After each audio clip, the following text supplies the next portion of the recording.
Di tengah hutan Kalimantan yang menyimpan rahasia ribuan tahun, seorang jawara Madura bernama Cak Komar tanpa sengaja membangunkan kekuatan purba yang seharusnya tidak pernah tersentuh manusia. Pertarungannya yang awalnya hanya untuk membuktikan kesaktian berubah menjadi perang antara cahaya kuno dalam darahnya dan kegelapan yang menjaga batas dunia. Ketika Panglima Hutan Dayak, lawan yang seharusnya menjadi musuh besar, justru menjadi sekutu terakhirnya, keduanya terjebak dalam pertarungan yang dapat meruntuhkan alam itu sendiri. Dan saat Cak Komar mengorbankan tubuhnya demi menyegel penjaga purba, ia meninggalkan satu pesan terakhir. Cahaya tidak akan padam, hanya berpindah. Kini dunia menunggu, karena warisan Cak Komar telah bangkit dalam diri Panglima Hutan, membangkitkan takdir baru yang bahkan para leluhur pun tidak pernah bayangkan. Di ujung Pulau Madura, ketika matahari tenggelam seperti bara merah di cakrawala, seorang lelaki berjongkok di tepi laut.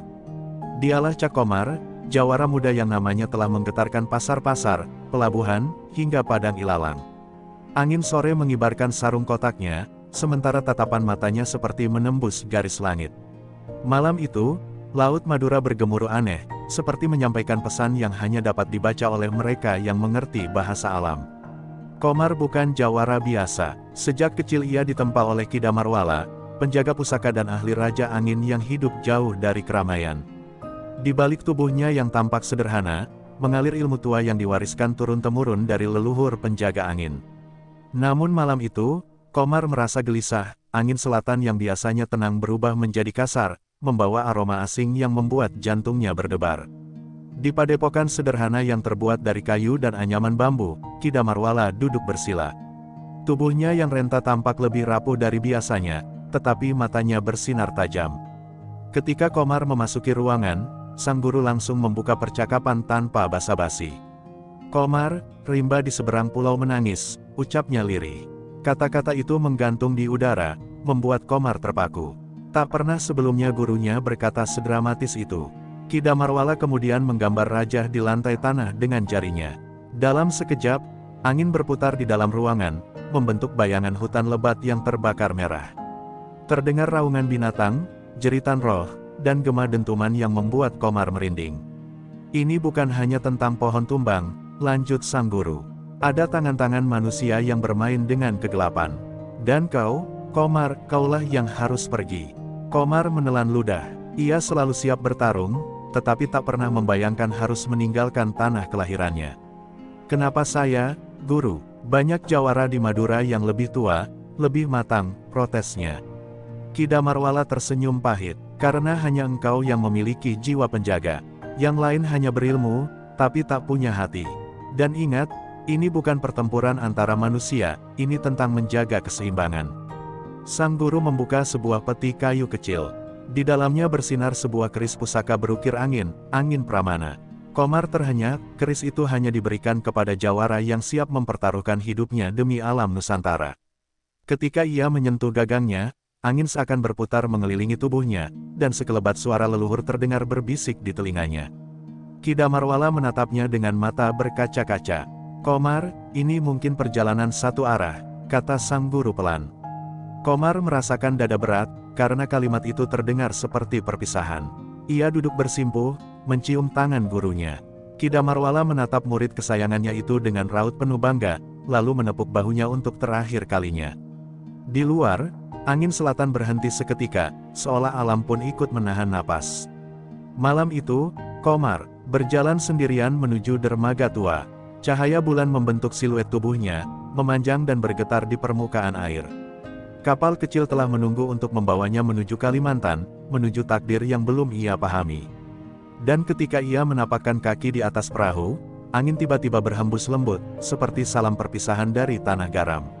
Maka berangkatlah Cak Komar, meninggalkan Madura demi menjawab panggilan rimba yang merintih di kejauhan.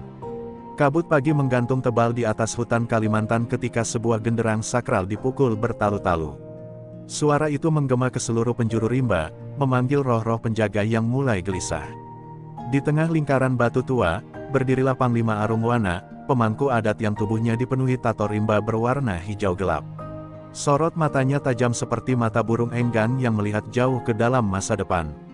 Ia merasakan sesuatu yang tak lazim, roh hutan meronta dalam kesakitan yang belum pernah terjadi sebelumnya. Arung Wana memejamkan mata dan menghunus mandau pusaka. Saat bilahnya menggores sedikit udara, terdengar raungan panjang, bukan dari manusia, bukan pula dari binatang, melainkan dari roh yang terluka. Hutan ini menangis, gumamnya berat. Daun-daun di sekitarnya bergetar, seolah menjawab.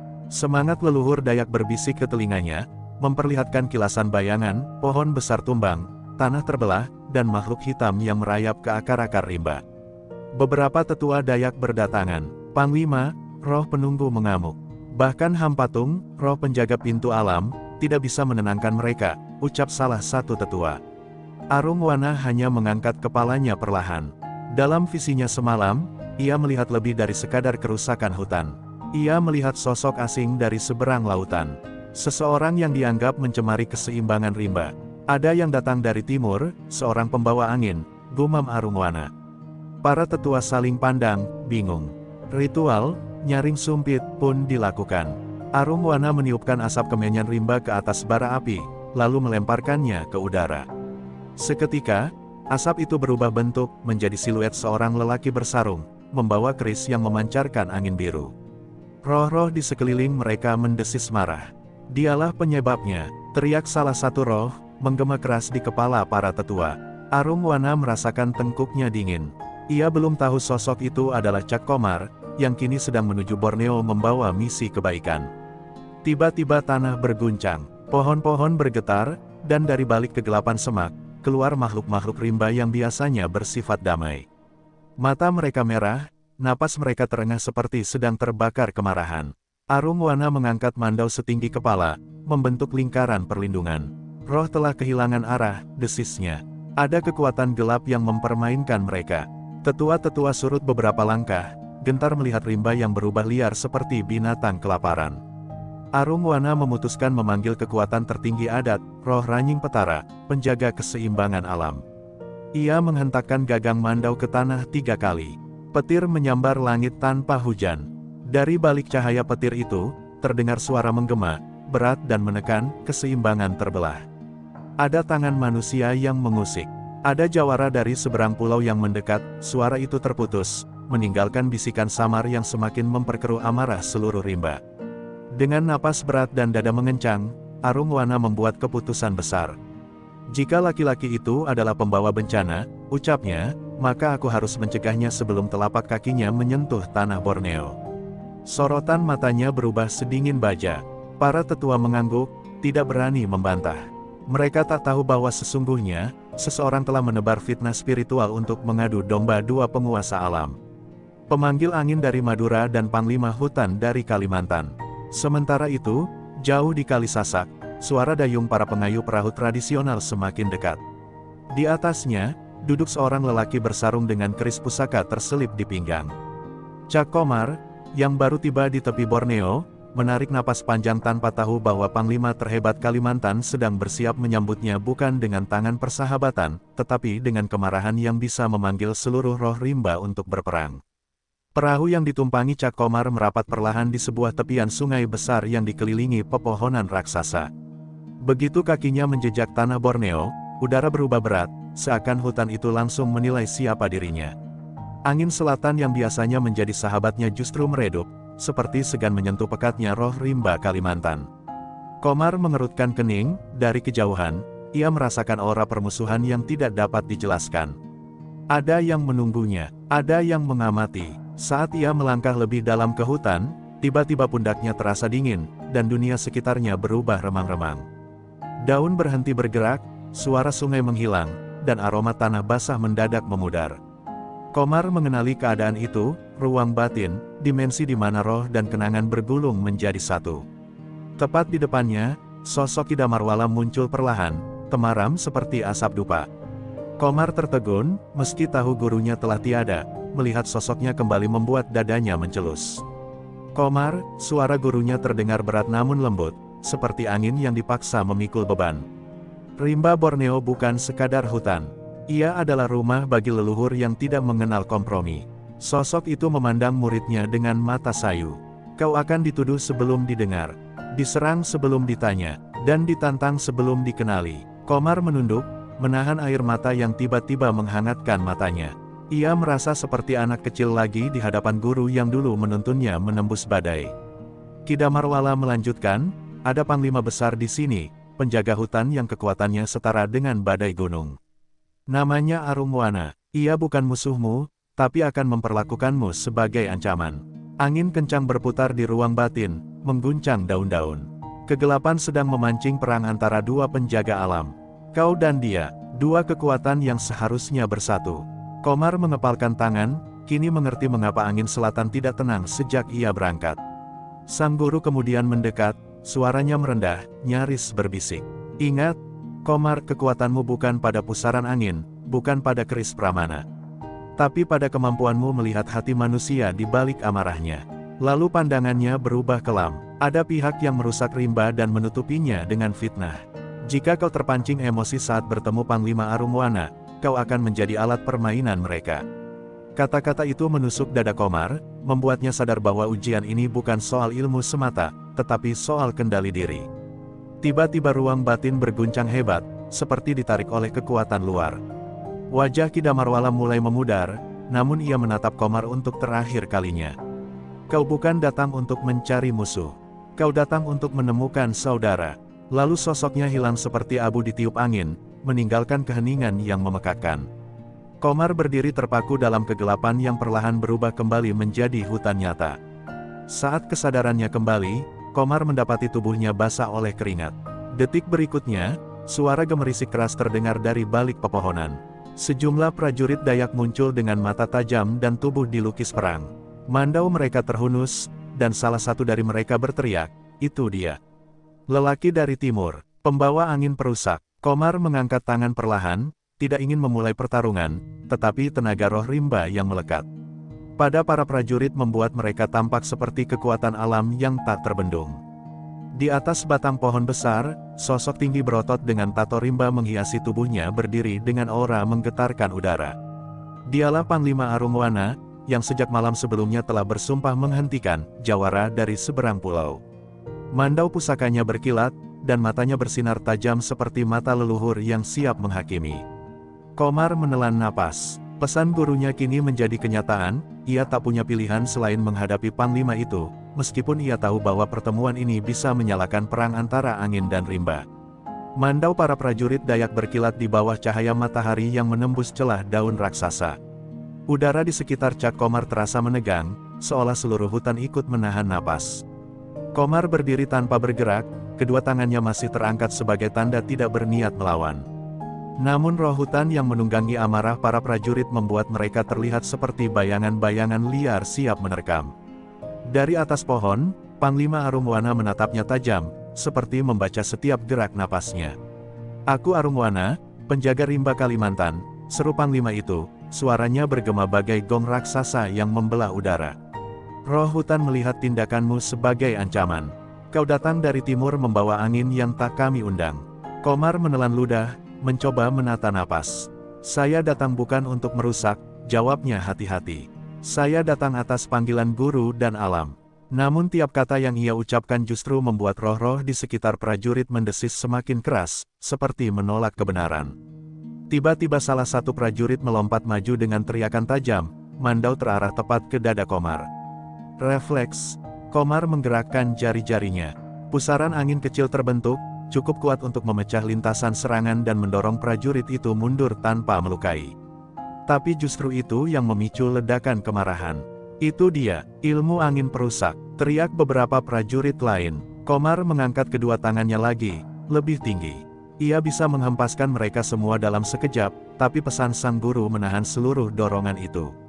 Arungwana turun dari pohon dengan gerakan secepat kerahutan. Kakinya menjejak tanah tanpa suara. Ia berdiri hanya beberapa langkah dari Komar, sorot matanya seperti bara hijau. "Jika kau tidak bermaksud jahat," ucapnya, "buktikan dengan tubuhmu. Jangan angkat senjata, jangan angkat angin." Mendengar itu, Komar sadar, Panglima ini tidak datang untuk membunuh semata, tapi untuk menguji hatinya. Maka ia menarik napas panjang dan melepaskan pegangan pada angin di sekelilingnya sampai pusaran kecil yang tadi muncul benar-benar menghilang. Namun sebelum Arungwana dapat melangkah lebih dekat, hutan tiba-tiba bergetar. Suara raungan panjang terdengar dari arah sungai. Para prajurit langsung berpaling, wajah mereka berubah pucat. Roh babi hutan penjaga utara mengamuk. Seru salah seorang prajurit. Komar merasakan getaran energi itu, liar, kacau, seakan roh itu sedang dicengkram oleh sesuatu yang lebih gelap dari sekadar amarah alami. Arungwana mengangkat tangan untuk memberikan perintah, tetapi makhluk rimba itu sudah menerobos pepohonan dengan kekuatan brutal. Ia melompat ke arah seorang prajurit yang terpaku ketakutan. Tanpa pikir panjang, Komar bergerak. Ia menggulung angin menjadi perisai tipis di depan korban, menahan terjangan roh babi hutan yang marah. Tubuh raksasa itu terpantul beberapa langkah ke belakang. Para prajurit terkejut melihat Komar menyelamatkan salah satu dari mereka, bukan menyerang. Bahkan Arungwana sendiri terdiam sejenak, matanya menyipit, menilai ulang lelaki di hadapannya. Dengan gerakan cepat, Komar melangkah maju, menurunkan tubuhnya dan mengarahkan kedua telapak tangan ke tanah. Angin dari keris pramana merayap di sepanjang akar pohon, menenangkan getaran liar roh babi hutan. Butuh tenaga besar bagi Komar untuk menenangkan roh yang tersiksa tanpa melukainya. Arungwana hanya bisa menyaksikan bagaimana angin dan tanah berinteraksi seperti dua sahabat lama. Ketika akhirnya roh itu runtuh ke tanah dan menghilang menjadi asap hijau, hutan kembali tenang, meski ketegangan di antara manusia masih membara. Arungwana melangkah mendekat, menatap Komar dengan wajah yang kini bukan lagi sekadar penuh kecurigaan, tetapi kebingungan. Ilmumu, tidak seperti yang dikatakan roh-roh, gumamnya. Kau menenangkan roh rimba, bukan merusaknya. Komar berdiri pelan, napasnya berat. Saya datang untuk memahami apa yang terjadi, Panglima. Bukan untuk menjadi musuh. Tapi sebelum Panglima itu bisa merespons, seorang prajurit berlari terbirit-birit dari arah dalam hutan sambil berteriak ketakutan, Panglima. Pohon suci di barat tumbang. Dan ada jejak manusia, bukan jejak kita. Seketika, wajah Arungwana mengeras. Cak Komar merasakan firasat buruk, jejak itulah awal dari kebenaran gelap yang akan mempertemukan mereka sebagai sekutu ataupun musuh besar. Arungwana menatap prajurit yang datang dengan napas tersengal-sengal. Pohon suci, tumbang, ulangnya dengan suara bergetar marah. Pohon suci bukan sekadar pohon, ia adalah tempat roh leluhur turun. Tempat sumpah adat diikrarkan, tempat para panglima meminta petunjuk. Jika pohon itu tumbang, berarti ada kekuatan besar yang berani menantang hukum rimba. Komar bisa melihat perubahan drastis dalam wajah Arungwana, dari curiga menjadi murka, dan murka itu diarahkan pada siapapun yang berada di hadapannya. Tanpa menunggu penjelasan, Arungwana melangkah cepat menerobos semak-semak, diikuti puluhan prajurit Dayak. Komar ragu sejenak, ia tak diundang. Tapi ia tahu apapun yang terjadi pada pohon itu pasti berkaitan dengan misi yang dibebankan gurunya. Maka ia ikut berjalan, namun tetap menjaga jarak. Hutan seolah memandang, menguji setiap langkahnya. Akar-akar bergerak halus seperti sedang berbisik pada Arungwana, dan setiap bisikan itu membuat aura Panglima semakin berat, semakin membara. Ketika mereka tiba di tempat pohon suci, semua terdiam. Pohon itu menjulang seperti raksasa kuno, tetapi kini tubuhnya terbelah dua, jatuh dengan luka yang tidak mungkin dibuat oleh kapak biasa. Garis potongnya kasar, hitam, dan penuh bekas energi gelap yang membuat daun-daun di sekitarnya menguning. Di tanah, tergeletak ukiran kecil dari kayu hitam, tanda ritual terlarang yang tak mungkin dibuat oleh masyarakat Dayak. Arungwana langsung meraih ukiran itu, dan seketika matanya memerah bagai bara. Ini, pekerjaan manusia luar, desisnya, menggenggam kayu itu seperti hendak menghancurkannya.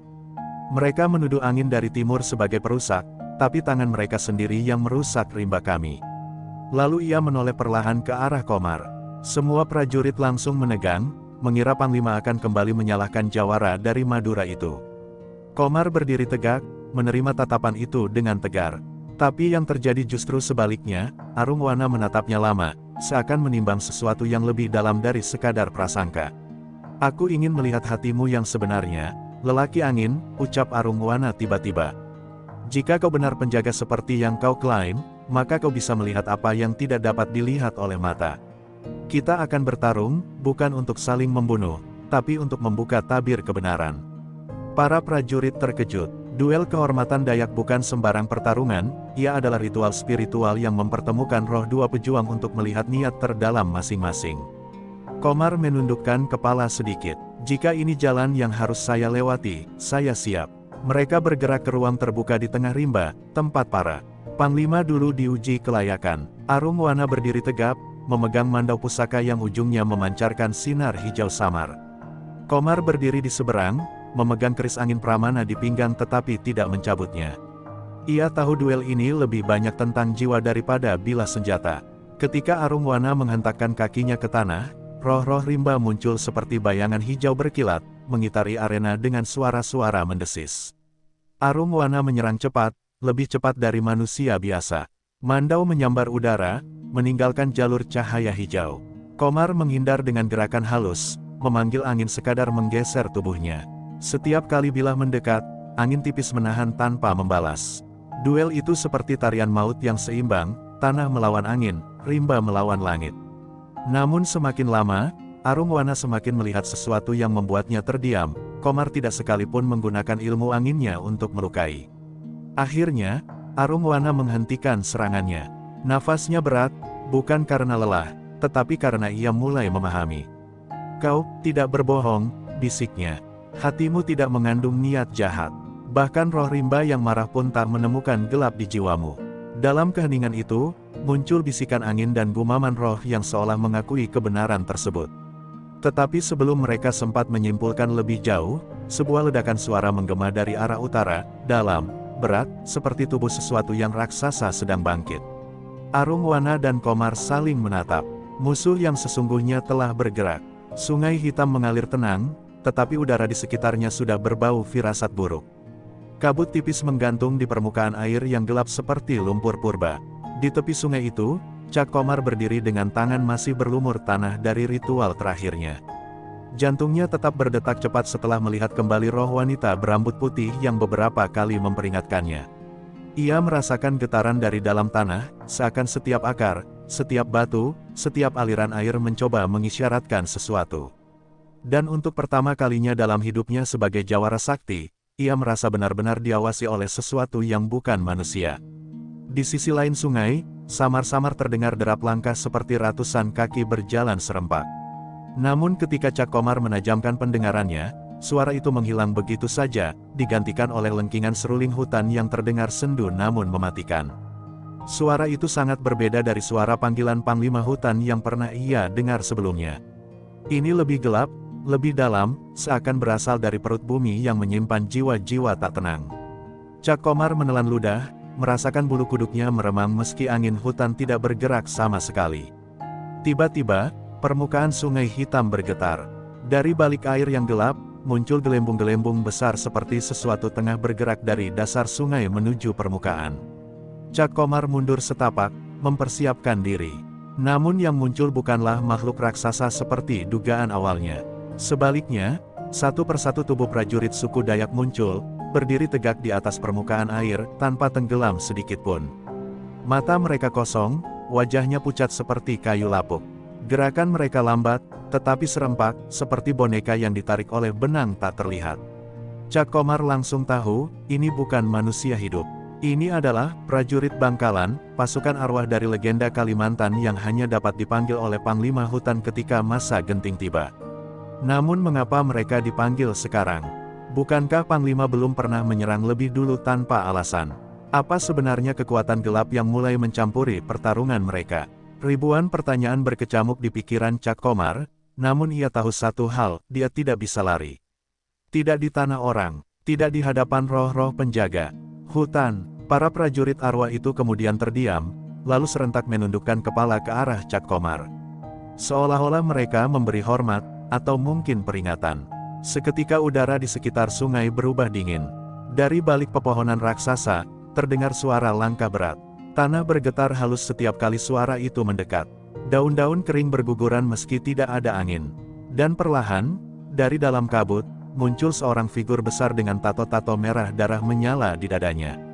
Dialah Panglima Hutan. Namun kali ini wajahnya jauh berbeda dari pertemuan terakhir, lebih keras, lebih muram, dan matanya memancarkan sesuatu yang tidak pernah Cak Komar lihat sebelumnya, keraguan. Batu obsidian hitam yang menggantung di leher Panglima retak halus, memancarkan cahaya merah seperti bara api. Cak Komar, suaranya berat dan dalam. Ada kekuatan lain yang ikut campur. Sesuatu yang bahkan hutan pun tidak mampu menolak. Cak Komar terkejut. Panglima, Kalau bukan kau yang memanggil mereka, lalu siapa? Panglima hutan menatap prajurit-prajurit arwah di belakangnya. Wajahnya menegang. Ada penjaga tua yang terbangun. Penjaga yang seharusnya tetap tidur sampai dunia ini benar-benar runtuh. Ia mendekat, tatapannya menembus kabut. Dan penjaga itu memanggilmu, Cak Komar. Bukan aku. Gigi Cak Komar mengatup keras. Kenapa aku? Aku hanya jawara dari tanah Karapan, bukan orang yang kalian cari. Panglima menggeleng pelan. Kau bukan sekadar jawara, kau membawa sesuatu yang lebih tua dari darah manusia. Sebelum Cak Komar sempat bertanya lebih jauh, tanah di bawah kaki mereka tiba-tiba retak keras. Cahaya merah membelah bumi, memancarkan energi panas yang memukul seluruh hutan. Para prajurit arwah mengangkat kepala secara bersamaan, seolah-olah menerima perintah baru dari sesuatu di bawah tanah. Dan dari celah retakan itu, terdengar suara berat dan bergaung, seperti teriakan ribuan roh yang disatukan menjadi satu. Cak Komar menyiapkan langkah, sementara Panglima Hutan menghunus mandau pusakanya. Mereka saling berpandangan, untuk pertama kalinya bukan sebagai musuh, tetapi sebagai dua pejuang yang dihadapkan pada ancaman yang tidak pernah mereka bayangkan. Pertarungan mereka mungkin baru saja dimulai, tetapi sesuatu yang jauh lebih besar mulai bangkit. Retakan di tanah semakin melebar, menyemburkan semburan cahaya merah yang kini berubah menjadi pusaran angin panas. Pohon-pohon raksasa di sekitar Sungai Hitam berderak keras, seolah-olah hendak tumbang namun ditahan oleh kekuatan tak terlihat. Cak Komar merapatkan kuda-kudanya, tubuhnya dipenuhi hawa panas yang menusuk tulang. Sementara itu Panglima Hutan menancapkan mandau pusakanya ke tanah untuk menjaga keseimbangannya. Suara dari dalam bumi semakin jelas, geraman panjang yang membuat udara bergetar seperti ribuan gendang dipukul bersamaan. Dari pusaran cahaya itu, sebuah bayangan besar muncul perlahan. Sosoknya tinggi melampaui pohon-pohon ulin, dengan tubuh yang seolah terbuat dari batu dan akar yang terlilit menjadi satu. Wajahnya tak memiliki mata, hanya dua cekungan gelap yang memancarkan kilauan kematian. Setiap langkahnya membuat tanah berguncang, burung-burung beterbangan panik, dan Sungai Hitam beriak seolah ketakutan. Panglima Hutan menggertakkan gigi. Itu dia, penjaga purba. Roh pertama yang menjaga batas antara manusia dan alam sebelum suku Dayak terbentuk. Cak Komar menelan ludah. Penjaga, tapi kenapa dia bangkit? Dan apa hubungannya denganku? Suaranya parau, bukan karena takut, tetapi karena hawa panas dari raksasa purba itu terasa seperti membakar paru-parunya. Panglima Hutan tidak menjawab, matanya terpaku pada retakan cahaya yang kini menutup perlahan. Tato merah di tubuhnya menyala lebih terang, seolah memberi peringatan. Ada yang mengusik keseimbangannya, dan kau, Cak Komar, membawa jejak salah satu roh kuno yang pernah ia segel. Sebelum Cak Komar sempat menanggapi, penjaga purba mengangkat tangan besarnya yang terbuat dari batu hitam berurat akar. Dalam sekejap, prajurit-prajurit arwah di belakang Panglima Hutan bergerak serentak, namun bukan untuk menyerang. Mereka justru melangkah maju dan membentuk lingkaran di sekitar makhluk itu, seolah-olah sedang melakukan ritual kuno. Dari mulut mereka mengalir nyanyian rendah, penuh nada kematian, membuat bulu kuduk Cak Komar berdiri. Panglima Hutan pucat. Tidak, mereka bukan memanggilnya. Mereka menyerahkan diri mereka. Benar saja, satu persatu tubuh arwah itu terangkat ke udara dan hancur menjadi debu hijau bercahaya. Debu itu kemudian terserap masuk ke tubuh penjaga purba, membuat tubuh raksasa itu semakin mengeras dan semakin besar. Cak Komar mengumpat dalam hati, apapun yang membuat penjaga ini bangkit, kini ia menjadi lebih kuat dari legenda manapun yang pernah ia dengar. Sementara itu, batu obsidian yang tergantung di leher Panglima semakin retak. Jika ia menyerap roh-roh itu sepenuhnya, hutan ini akan musnah, ujar Panglima Hutan dengan suara penuh kecemasan. Cak Komar segera mengambil sikap. Ia menutup mata, menarik napas panjang, dan membiarkan energi biru dari dalam tubuhnya bangkit. Energi itu bukan sihir Madura, tetapi warisan dari sesuatu yang jauh lebih tua, sesuatu yang bahkan belum sepenuhnya ia pahami. Ketika ia membuka mata, mereka bersinar biru terang.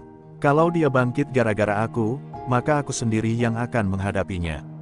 Suaranya bulat, mantap, dan membuat Panglima menoleh dengan tatapan penuh campuran takut dan hormat. Penjaga purba mengeluarkan raungan panjang yang memecah langit. Suara itu membuat batu-batu di tepi sungai terbelah, dan air Sungai Hitam naik seperti dinding raksasa. Dalam sekejap, penjaga itu mengayunkan lengannya menuju Cak Komar. Gerakannya lambat, Tetapi kekuatannya tak terbayangkan. Cak Komar melompat tinggi, menjejak udara berlapis-lapis seperti anak tangga tak terlihat, menghindari hantaman yang menghancurkan tanah menjadi kawah besar. Panglima Hutan memanggilnya dari bawah, "Cak Komar. Ingat, pusat kekuatannya ada pada inti akar di dadanya." Cak Komar berputar di udara, memusatkan energi birunya ke kedua tangan. Ia menyiapkan serangan yang belum pernah ia keluarkan, serangan yang dulu dilarang oleh gurunya karena dapat menghabiskan separuh nyawanya. Tapi kali ini ia tidak punya pilihan. Ketika cahaya biru itu menyelimuti seluruh tubuhnya, ia berteriak lantang dan menghantamkan kedua tinjunya ke arah dada penjaga purba. Pertemuan energi itu menghasilkan ledakan yang membuat seluruh hutan berguncang seperti gempa dahsyat. Cahaya biru dan merah bertabrakan, memancar hingga menembus awan. Dan ketika debu mulai turun, tidak ada yang tahu siapa yang masih berdiri. Asap tebal menutupi seluruh tepi sungai hitam. Bau tanah terbakar bercampur dengan aroma resin pepohonan yang pecah akibat ledakan besar itu. Daun-daun jatuh seperti hujan abu. Beberapa saat tidak terdengar apapun, tidak suara burung, tidak detak hutan, seolah dunia menahan napas. Dari balik kabut, siluet tubuh besar penjaga purba tampak goyah. Tubuh raksasanya retak-retak seperti batu tua yang dihantam petir berkali-kali. Sementara itu, Cak Komar tersungkur di tanah. Napasnya memburu, tubuhnya gemetar hebat menyisakan jejak cahaya biru yang masih menguap dari kulitnya. Panglima Hutan segera berlari ke arah Cak Komar. Ia terkejut melihat tubuh Jawara Madura itu penuh luka bakar yang membentuk pola garitan aneh, pola akar yang tampak seperti membara dari dalam. "Kau terlalu memaksakan tubuhmu," ucap Panglima dengan suara cemas, sesuatu yang jarang sekali ia tunjukkan. Namun Cak Komar hanya tersenyum samar, darah mengalir dari sudut bibirnya. "Kalau bukan aku yang berdiri, siapa lagi?" jawabnya lirih, mencoba bangkit meski kakinya bergetar. Belum sempat mereka berjeda, penjaga purba mengeluarkan suara geraman rendah. Retakan di tubuh raksasa itu menyala merah, seperti magma yang berusaha keluar dari batu. Perlahan, penjaga itu menegakkan tubuhnya kembali, meski pincang, dan menatap Cak Komar dengan cekungan mata gelap yang berputar seperti pusaran neraka. Panglima Hutan meraih mandau pusakanya. Dia belum tumbang, ia takkan berhenti sebelum mencapai tujuan. Cak Komar menelan rasa sakit di dadanya. "Dan tujuan itu, aku." Panglima mengangguk gelap. "Penjaga purba bangkit bukan sekadar karena ada gangguan alam, tapi karena sesuatu yang kau bawa. Energi biru di tubuhmu, itu bukan milik manusia biasa." Cak Komar terdiam. Selama ini ia tahu kekuatannya tidak wajar, tapi ia tak pernah menduga ada sejarah jauh di baliknya. Guru pernah bilang ada roh yang bersemayam dalam darahku, tapi ia tak pernah menjelaskan lebih. Suaranya lirih, penuh keraguan. Panglima memandangnya dalam-dalam. "Bukan sekadar roh, itu jejak salah satu empu tertua, penjaga batas dunia dari masa sebelum manusia mengenal sihir." Cak Komar terpaku. Empu tertua adalah legenda yang bahkan di Madura hanya dikenal sebagai dongeng kuno, roh-roh penjaga yang tercipta dari cahaya samudera langit. Jika benar ia membawa salah satu jejak itu, maka wajar penjaga purba mengejarnya tanpa henti. "Kalau begitu, penjaga purba ingin mengambilnya kembali?" tanya Cak Komar. Panglima menghela napas berat. Ia ingin menghapusnya. Jejak cahaya itu bertentangan dengan dirinya. Ia penjaga kegelapan bawah tanah, dan kau menyimpan warisan yang berlawanan. Raungan keras kembali mengguncang hutan. Penjaga purba kini merentangkan kedua lengannya. Dari tubuhnya keluar semburan asap merah yang berubah menjadi bentuk-bentuk bayangan seperti tangan-tangan hantu yang bergerak cepat, menjangkau apa saja di sekitarnya. Pohon-pohon di tepi sungai tumbang dalam sekejap. Tanah terkelupas seperti kulit kering. Salah satu bayangan hampir mengenai Cak Komar, namun Panglima Hutan melompat ke depan, menangkisnya dengan mandau pusaka yang kini menyala dengan aura hijau. Pertarungan kedua pun dimulai tanpa aba-aba. Panglima Hutan dan Cak Komar bergerak bersamaan, meski keduanya sama-sama terluka berat. Serangan mereka hanya mampu menghambat gerak penjaga purba, tidak cukup untuk meruntuhkan raksasa itu. Sementara itu, cahaya biru di tangan Cak Komar mulai meredup. "Aku tidak punya banyak waktu," geramnya. Panglima mengangguk, lalu memaksakan teriakan, "Kau tak perlu meruntuhkan seluruh tubuhnya. Hancurkan inti akarnya, tepat di tengah dadanya, itu sumber kehidupannya." Cak Komar menarik napas panjang, mengumpulkan sisa energinya yang tinggal sedikit. Dengan langkah terlatih, ia menerjang maju. Penjaga purba melihatnya datang, mengayunkan tangan raksasanya. Hantaman itu mengenai Cak Komar, tapi justru membuat tubuhnya terpental ke udara menuju dada raksasa itu. Saat tubuhnya melayang, cahaya biru yang sempat meredup menyala kembali, lebih terang, lebih menyilaukan. Dan tepat sebelum ia menghantam inti akar merah menyala di dada penjaga purba, Cak Komar berteriak keras. Ini untuk keseimbangan dunia, dan untuk takdirku sendiri. Ledakan cahaya biru kembali meletus, lebih dahsyat dari sebelumnya, dan kali ini, tidak ada yang tahu apakah Cak Komar akan selamat dari serangannya sendiri. Cahaya biru yang meledak dari tubuh Cak Komar memancar ke seluruh hutan, menyilaukan mata dan membuat udara bergetar seperti ribuan gong dipukul sekaligus. Untuk sesaat, semuanya menjadi putih, tak ada bunyi, tak ada bentuk, hanya kehampaan yang menelan seluruh sungai hitam. Ketika cahaya itu meredup perlahan, tubuh raksasa penjaga purba tampak terhuyung. Retakan di dadanya memerah seperti bara yang hampir padam. Inti akar yang menjadi sumber kehidupannya kini patah dan berdenyut lemah, namun belum sepenuhnya hancur. Cak Komar jatuh keras ke tanah. Darah menetes dari dahinya, sementara tubuhnya tampak seperti pecahan kaca yang berpendar biru. Setiap gerakannya menimbulkan retakan cahaya, tanda bahwa energi kuno dalam dirinya mengamuk dan kehilangan kendali. Panglima hutan berlari menghampiri, namun ketika ia menyentuh bahu Cak Komar, kilatan listrik biru memantul dan membuatnya terlempar beberapa langkah ke belakang. Komar, kendalikan energimu, kalau tidak, kau akan meledak dari dalam. Teriak Panglima, suaranya patah oleh rasa takut. Tapi Cak Komar tidak mendengar. Pandangannya buram, telinganya berdenging. Dalam kepalanya muncul suara-suara asing, suara para empu tertua yang selama ini tertidur dalam darahnya. Suara itu bukan bahasa manusia, namun ia bisa merasakan maknanya. Bangunlah, lepaskan, habisi kegelapan, kau adalah pembawa cahaya terakhir. Tubuh Cak Komar bergetar hebat. Cahaya biru dari dalam dirinya menembus kulit, membuat sosoknya terlihat seperti roh api yang terperangkap dalam tubuh manusia. Sementara itu, penjaga purba mengeluarkan raungan panjang. Meski terluka parah, ia masih hidup.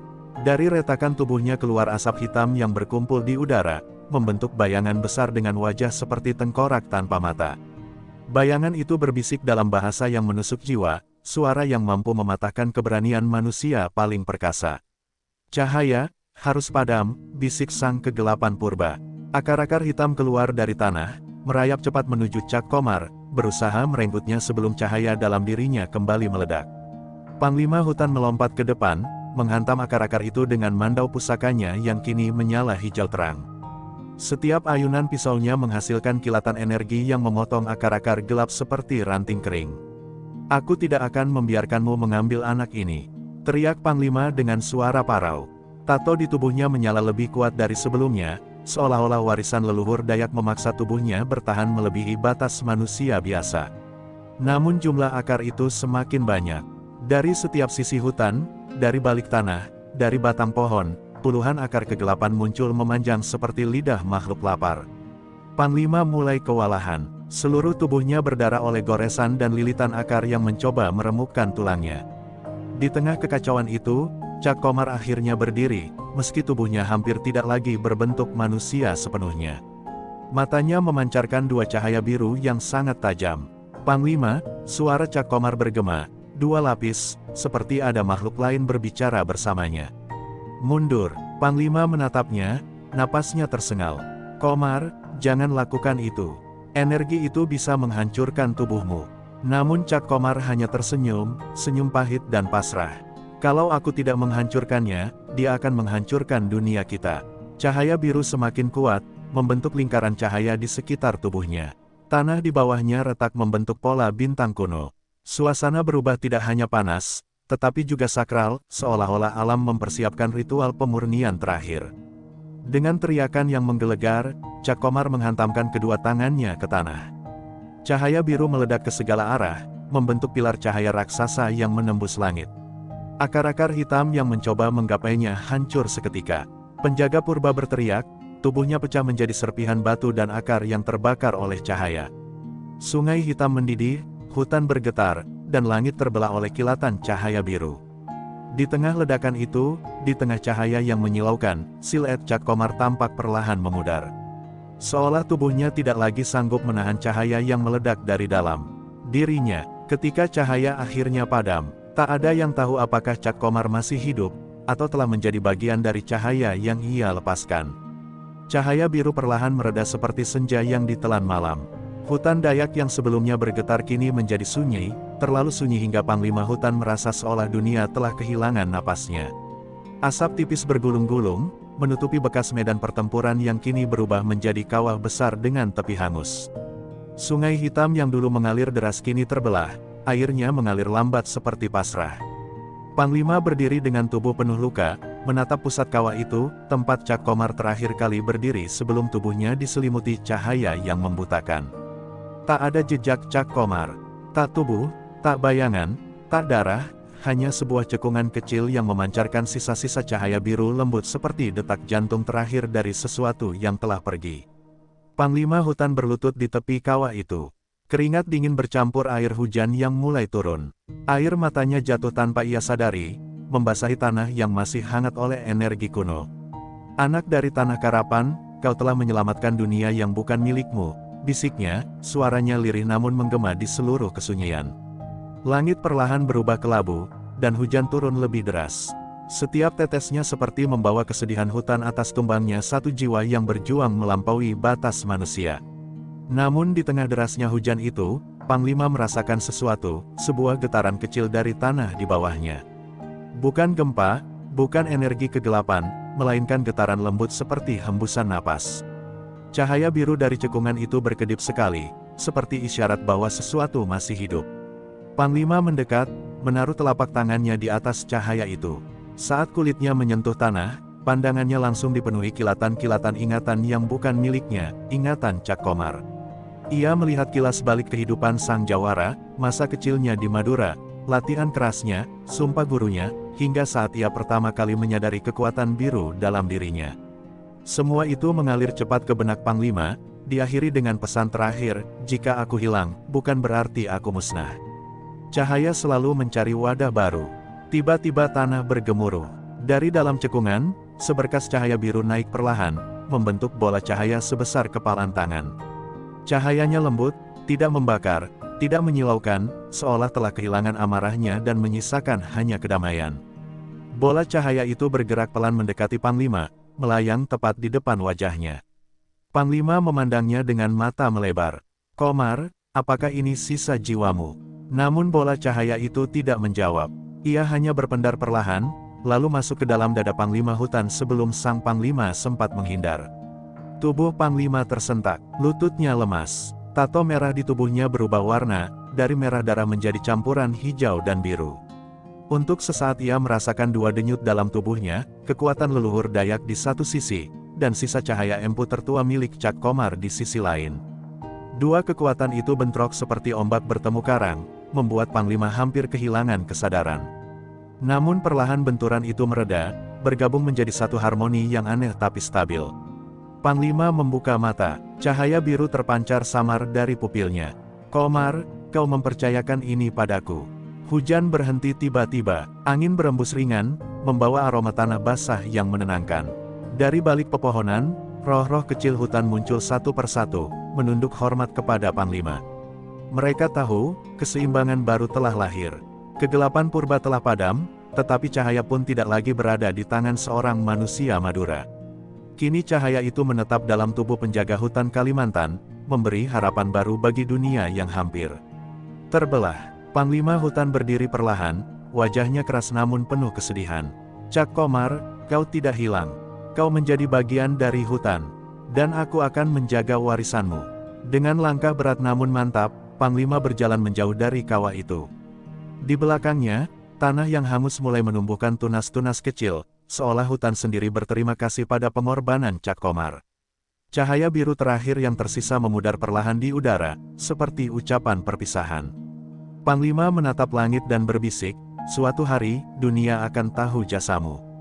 Dan hutan Kalimantan, yang kini tenang kembali, menjadi saksi abadi pengorbanan sang Cak Komar, jawara sakti Madura yang bersinar sampai akhir, meninggalkan warisan cahaya yang tidak akan pernah padam. Tamat.